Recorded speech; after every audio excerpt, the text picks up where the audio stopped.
How to become a nurse in Saudi Arabia part 1.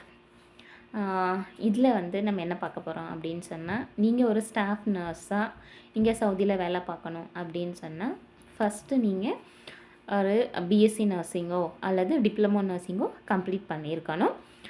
உங்கள்கிட்ட அந்த registration certificates இருக்கணும்.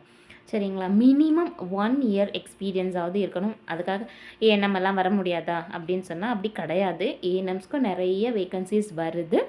But ஆனால் கொஞ்சம் என்ன சொல்கிறது, பிஎஸ்சி டிப்ளமோஸ்க்கு இருக்கிற மாதிரியான நிறைய ஆப்பர்ச்சுனிட்டிஸ் வந்து ஏஎன்எம்ஸ்க்கு கிடையாது. கொஞ்சம் கம்மியாக தான் இருக்குது. பட் ஆனால் அவங்களும் ட்ரை பண்ணால் கண்டிப்பாக கிடைக்கும். ஸோ இதுதான் ஃபஸ்ட் எலிஜிபிலிட்டி. நீங்கள் வந்து வர்றதுக்கு நீங்கள் கண்டிப்பாக அந்த ரெஜிஸ்ட்ரேஷன் வந்து நம்மளுடைய தமிழ்நாடு நர்சிங் கவுன்சிலில் நீங்கள் ரெஜிஸ்டர் பண்ணியிருக்கணும். உங்களுடைய பெனிஃபிட்ஸ்க்காக சொல்கிறேன், இந்தியன் நர்சிங் கவுன்சில்